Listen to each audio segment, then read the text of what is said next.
Welcome to EngloStories. Today, we have a magical tale that has captured hearts for centuries. Aladdin and the Magic Lamp is one of the most beloved stories from 1001 Nights, also known as Arabian Nights. This collection of Middle Eastern folk tales was compiled during the Islamic Golden Age, between the 8th and 14th centuries. Although Aladdin wasn't in the original Arabic text, it was added in the 18th century by a French translator named Antoine Galland, who heard it from a Syrian storyteller. This enchanting story takes us to ancient Arabia, where a poor young man discovers an extraordinary lamp with magical powers. His encounter with this lamp changes his life forever, leading him on an adventure filled with danger, love, and transformation. Are you ready to discover the wonders that await Aladdin? Let's begin our journey. In a distant land, in an ancient city of Arabia, there lived a poor young man named Aladdin. The city was filled with bustling marketplaces where merchants sold colorful fabrics, fragrant spices, and beautiful jewelry. Tall minarets reached toward the blue sky, and the Sultan's magnificent palace gleamed in the sunlight at the top of the highest hill. Aladdin was the son of a humble tailor who had passed away, leaving him and his mother to struggle in poverty. Unlike other young men his age who learned trades and worked hard, Aladdin spent his days playing in the streets with other children.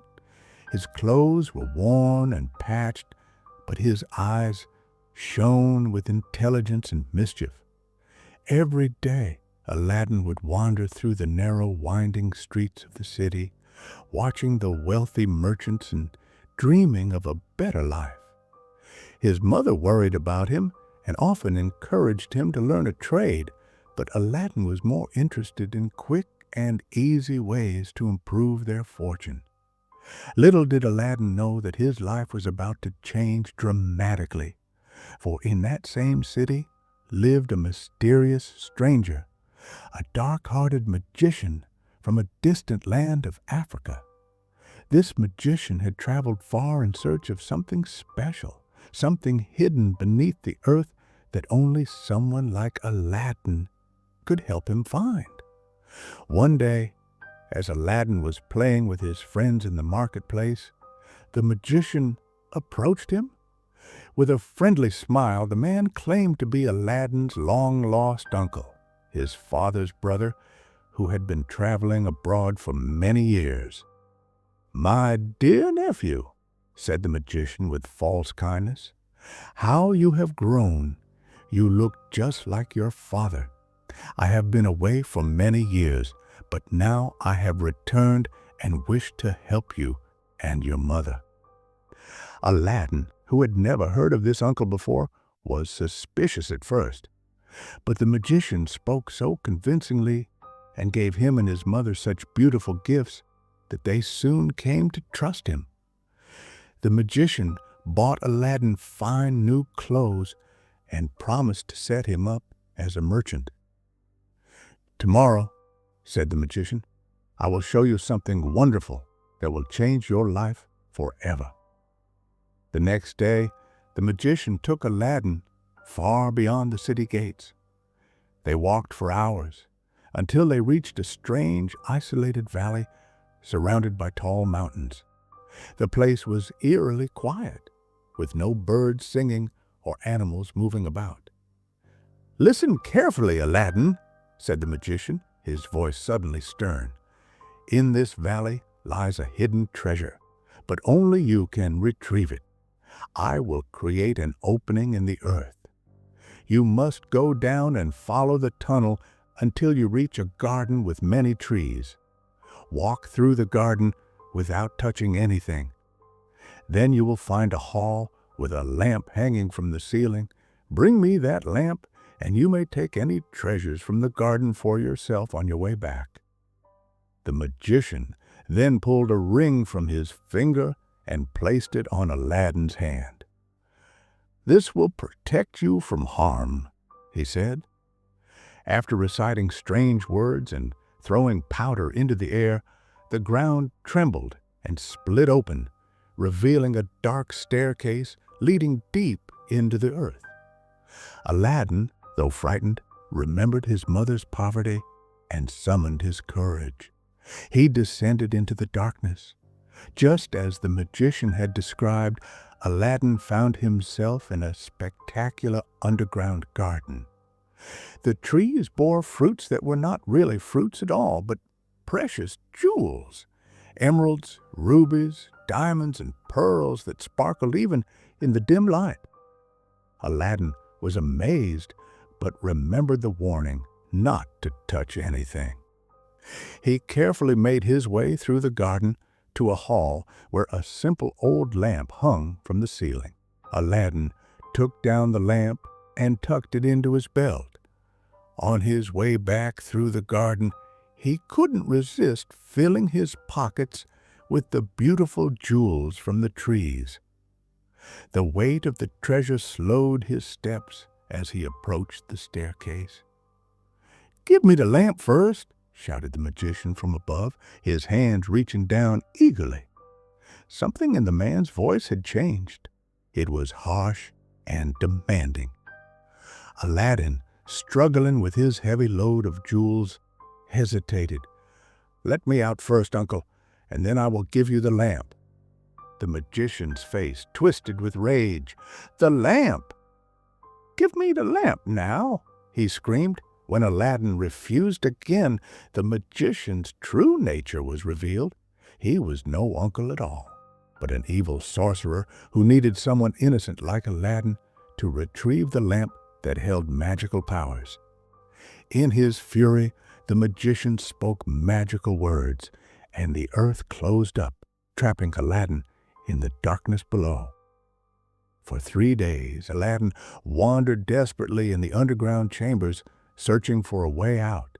He was hungry, thirsty, and afraid. On the 3rd day, as he wrung his hands in despair, he accidentally rubbed the ring the magician had given him. In an instant, a giant genie appeared before him. "I am the slave of the ring," boomed the genie. "What do you wish of me, master?" Aladdin, though terrified, managed to speak. "Please, take me home to my mother." In the blink of an eye, Aladdin found himself back in his home with his mother, who had been weeping for days, believing him dead. He showed her the jewels he had gathered, which were enough to make them wealthy for years to come. But the greatest treasure remained unrecognized. The old lamp still tucked in his belt. Several days later, when Aladdin and his mother were discussing how to use their new wealth, his mother decided to clean the old lamp before selling it. As she rubbed it with a cloth, a second, more powerful genie appeared in a cloud of smoke that filled their small house. "I am the slave of the lamp," said this new genie, even larger and more imposing than the first. "What do you wish of me, master?" "Your wish is my command." Aladdin, now understanding the true value of the lamp, first wished for a magnificent feast. The genie provided a banquet with silver dishes filled with delicious foods they had never tasted before. Over time, Aladdin used the lamp wisely. He wished for a beautiful palace next to the Sultan's and asked the genie to make him a prince. Soon after, he married the Sultan's daughter, Princess Badroulbadour, whom he had fallen in love with after seeing her in the marketplace. Aladdin's life was transformed from a poor street boy to a wealthy prince. He was kind to his subjects and generous with his wealth. His mother lived in luxury, and the Sultan was proud to have him as a son-in-law. However, the evil magician eventually learned that Aladdin had survived and now possessed the magical lamp. From his distant home, he began plotting his revenge and the recapture of the powerful lamp. The magician returned to the city disguised as a lamp seller, calling out, "New lamps for old." When Princess Badroulbadour heard this cry, she thought it would be amusing to exchange Aladdin's old lamp, which she had found in his chamber, for a new one. As soon as the magician had the lamp, he rubbed it and commanded the genie to transport the palace and the princess to his homeland. When Aladdin returned to find his palace and beloved wife gone, he was devastated. But Aladdin still had the magical ring. Using its power and his own cleverness, he traveled to the magician's land, rescued his wife, and reclaimed the lamp. The evil magician was defeated, and Aladdin's palace was returned to its proper place. From that day forward, Aladdin lived happily with his princess, ruling justly and wisely, never forgetting his humble beginnings. The story of Aladdin teaches us several important lessons. First, it shows us that true character matters more than wealth or social status. Aladdin began as a poor boy, but proved himself worthy through his courage and good heart. Second, we learn that quick and easy solutions like magical wishes are not the foundation of lasting happiness.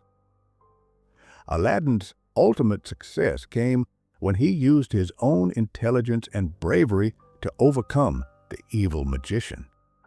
Finally, the tale reminds us to be careful what we wish for and to use our good fortune wisely.